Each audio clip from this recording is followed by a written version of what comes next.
Have you ever wondered how much the average monthly mortgage payment in Canada is? Because most people that answered my poll last week got it wrong, I'm going to give you the correct answer in this week's Canadian Real Estate News Recap. This is Bald Prairie Real Estate. My name is Matthew Pfeifer. I'm a real estate agent in Regina. That's my trusted assistant, 𝗤𝗲𝗄𝗧. This is where I go through the most interesting news articles I went through this past week in the Canadian real estate news sphere and give you my thoughts and opinions on it. Of course, we'll give you that correct answer. How much is the average monthly mortgage payment in Canada? We're going to be talking about what's going on with rent because Rentals.ca has got their most recent monthly rent report out and rent has gone up again. No shocker there. Also going to go through the inflation data because Stats Canada is out with that. Inflation went up, so we'll be talking about how that's going to impact the Bank of Canada in their September rate announcement that's coming up very shortly here. But as always, we just start off with another one of my terrible jokes, and this one comes from a viewer. Ben sent this one in, and it's a good one. What does a Japanese cannibal eat? Ramen. If you have a terrible joke that I can use in a future episode, put it in the comments below. Let's get into this week's Canadian real estate news. Starting off with an article out of the National Post talking about how record numbers of international students are putting strain on Canada's housing market. Over the last couple of years, I've been talking a lot about how immigration is going to have a very significant impact on the Canadian real estate market, and more than a few people put it in the comments that it's not going to matter. We have more than enough houses. A lot of other people put up videos saying, oh, don't worry, there's enough houses in Canada. And now all of a sudden it seems every week there's a news article talking about how much immigration is impacting Canada's real estate market. If you guys have been watching this for a while, you guys know this already. Now, while immigration and those moving to Canada gets all the spotlight right now, one thing that not a lot of people are talking about is international students. For the last decade or so, typically about 500,000 to 600,000 people would come to Canada to do their studies. Last year, so at the end of 2022, that number had increased to over 800,000 Canadians or people coming to Canada to study at Canadian universities. And I wouldn't be surprised when we see this next year's numbers when they go through into the fall. That's probably going to increase substantially, of course, because that's when schools start in September.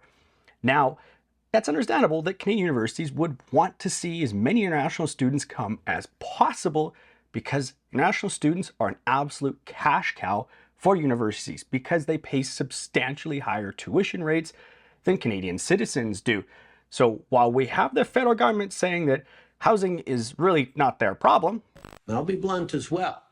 Housing isn't a primary federal responsibility. I hate to break it to you, Justin Trudeau, but it is your problem. You are part of the problem. Now, of course, municipalities and the provincial government have a lot to do when it comes to adding more supply to the Canadian housing market, but it is the federal government that issues student visas and permanent residence cards, and they have opened the floodgates on both of those to bring in as many people to Canadian universities and to Canada to move here.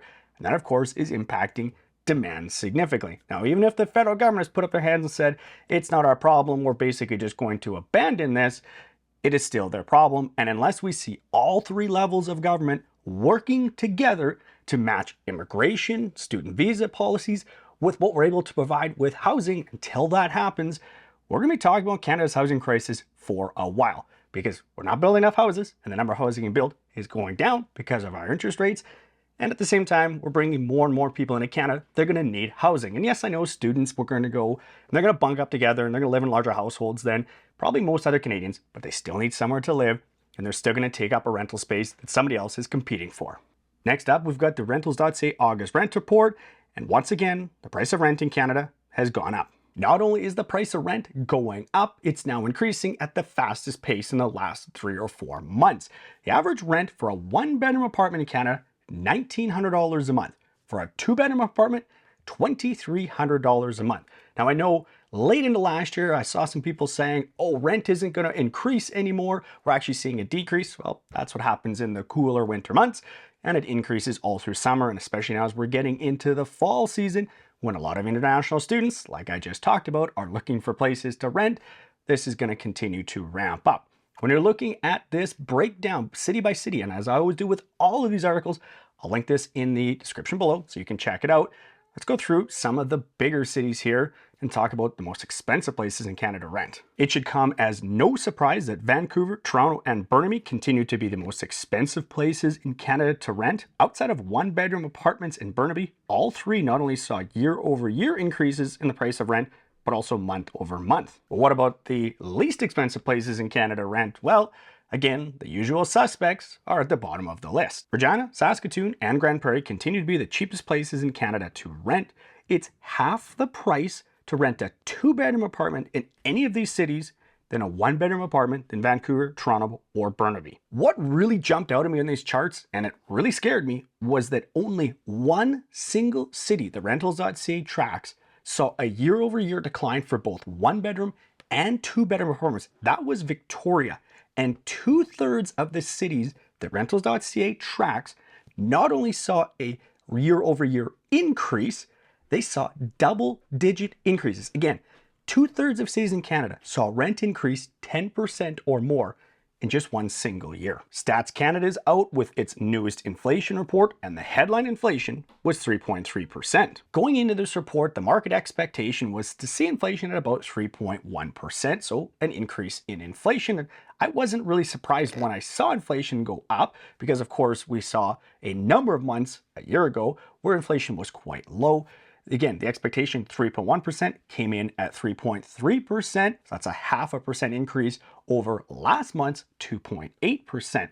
Core inflation, which of course is what the Bank of Canada continues to say that it's really focused on, well, that actually continued to decline, although not very much. It came in at 3.42%. So what has caused inflation to jump up this month, and especially a 0.5 percentage point? It's pretty significant. Well, the price of gasoline is a huge part of that. Food costs have still continued to be incredibly high and continue to increase at a very high percentage point. But mortgage rates, that continues to be one of the largest drivers of inflation, and that is accounting for something like 35% of that total inflation is just because of the increase in mortgage interest rate costs. So a lot of people are asking, well, what is the Bank of Canada going to do in September? And I can promise you, anybody that says they know what they're going to do, well, they're just lying to you, because nobody knows. If you go and you polled 100 different economists and people, I bet you'd get probably a 50-50 split saying they're going to increase rates, and another 50% would say that they're going to keep rates the same.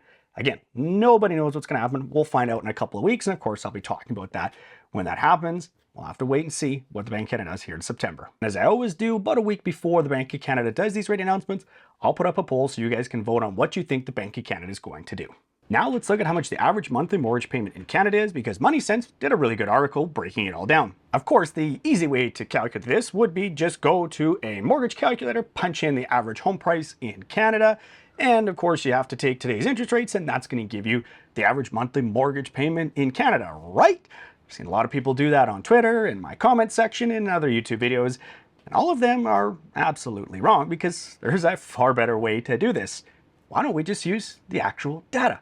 Because CMHC has a big, giant spreadsheet that you can go through and dig through a pile of information. If you're not a stats and numbers guy like me, I've broken it all down. If you are, I'll put the link to that in the description so you can check it out. And this data comes directly from Equifax.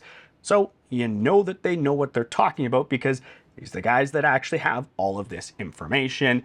Well, let's break it down and go city by city, and we'll go by what's going on nationally. But when we talk about the poll that I put this out about a week ago, the top response were at 40% said it was $2,500 a month, 42% said it was $3,500 a month, 8% said $1,500 a month, and congratulations, you 8% were the closest, because the average monthly mortgage payment in Canada for a new mortgage is about $2,000 a month, just under actually. And the average monthly mortgage payment for an existing mortgage is a little over $1,500 a month. And yes, there are people that will have higher mortgages, just like there are people that will have lower mortgages, the numbers I'm going to be talking about here. And this does not include the 50% of Canadian homeowners that have no mortgage at all. So they're not lumped into this, dragging that average down. Let's go city by city and kind of look at some of the big cities, the most expensive in Canada, and see how much those monthly mortgage payments are. In Canada's most expensive real estate market, Vancouver, the monthly average mortgage payment, $2,300 a month. In Toronto, Canada's second most expensive real estate market, $2,200 a month. If you look at Canada's more affordable real estate markets, like Saskatoon and Regina, about $1,350 a month. Calgary and Halifax, which have been Canada's two hottest real estate markets as of late, their average monthly mortgage payment, $1,600 and $1,300 a month, respectively. So for all of those saying or asking, how are all of these people in Canada affording $5,000, $6,000, $7,000 a month in mortgage payments? Well, the answer is most people aren't paying that per month. Yes, some people will have mortgage payments that are that much, but clearly, the majority of people are not paying mortgage payments of that kind of monthly payment. Of course, everybody's different. Every situation is different. Now, if you really want to dig through data, again, I've got it all linked below. If you don't believe me, go through and dig through it yourself and you can see exactly how all these mortgage payments break out per month. Okay, so if you've made it this far in the video, you're one of my awesome fans that's always watching all my videos. Thank you very much. Or you're somebody that really loves learning about real estate, maybe even think about buying a house. Of course, if you're in Regina, I would love to help you out, so you can reach out to me. My contact information is below. But if you don't live in Regina, you're buying a house somewhere else in Canada, and you want me to handpick the best agent for you, well, there's a link to my calendar where you can book me in for buyer's consultation. I'm going to get you set up with the best real estate agent in your market. We'll give you a call, talk to you about what's important to you in an agent and in a house, and then get you set up with that perfect agent. That wraps up this week's news update. Please give this video a like if you love the video. Subscribe to Bald Prairie Real Estate if you haven't already and you want to keep learning about Canadian real estate. Leave me a comment below because I love chatting with you guys in the comment section. And as always, thanks very much for watching this video.